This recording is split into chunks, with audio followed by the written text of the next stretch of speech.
The most versatile, explosive action hero around. Yeah, that's a tough question. Badass.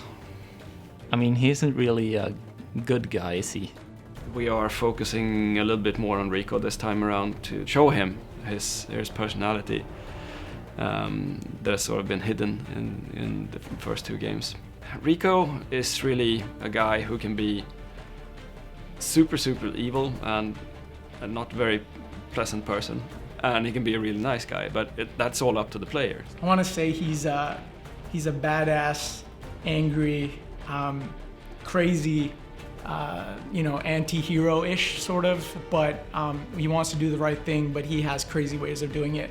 And so for us in this project specifically, Rico is the savior coming back to retake his home. We took Rico from where he was, and we wanted to do a progression of the story. What would Rico do that would be after what happened at Panau? And so we kind of brought him home. In the first game, he was more of a mumbling idiot, and we did that deliberately, actually. We did want to tone down his persona and let the world be the character, and that's sort of been the character of the Just Cause games until now. He's gotten older. He's, got his scars from all his years in Panau and San Espirito, and we wanted to give him that background. What would it be like if you were a person who had set off a nuke twice? Seems a pretty intense thing for a single person to have done, freeing a nation from a dictator.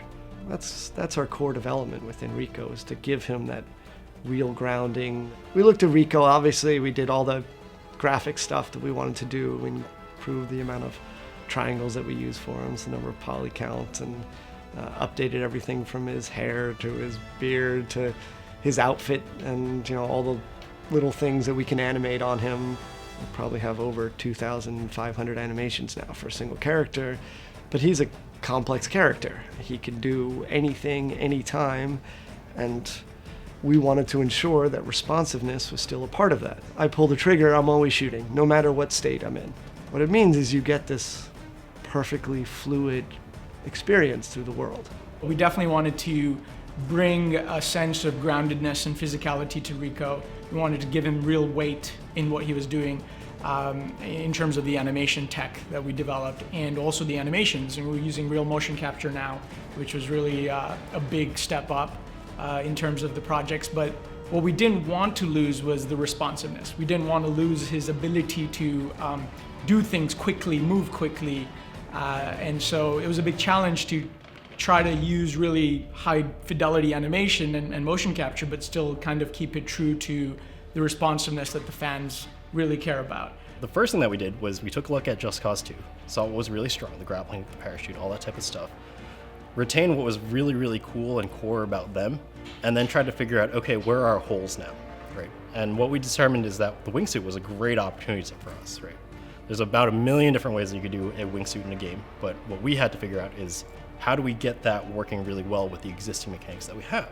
Just like you could slingshot your way through the world with the grappling hook and the parachute in JC2, you can still use the grappling hook while you're in the wingsuit. So this is a more fast-paced state for Rico. You can use your grapple to grapple anything in the world, change your direction, go underneath tunnels, between buses, pretty much anything. I'm not sure there's a crisp verbal explanation of why it's so great to use the wingsuit, but it's one of those things where I think once you hold it in your hands and you kind of have this mental mapping of, oh, it's generally going forward, and being able to mix that together, kind of creating velocity and being able to use those velocities to create a parachute that has a nice little sequence, all that stuff just works really nicely together. That was just a bunch of hundreds of iterations on the wingsuit and parachute and all that stuff together. The parachute now allows us to shoot every weapon, transition out of it, reel back in out of it, but gives Rico a whole nother tool set for combat. The game gets easier when you do crazier things. We upgraded his grapple hook, so the grapple hook looks cool and sleek and has a bit more of a modern feel to it. We also have some cool stuff for the dual tether, right, with the grappling hook where you get to kind of tether things together. First, we took a lot of inspiration from the modding community. We let you have more tethers, and it turns out they're absolutely right, like they usually are. and it is more fun to be able to have more than one tether. One of the things we wanted to make sure was moving around the world in a very vertical world in this playground had to be amusing. And a lot of games do an open world, but then it can be a little tedious, and after a while you just start jumping around using fast travel. We wanted to try to create an experience where just moving to the other position was fun. That piece of picking up a controller and just having an enormous amount of fun is why we're all in this business to start with.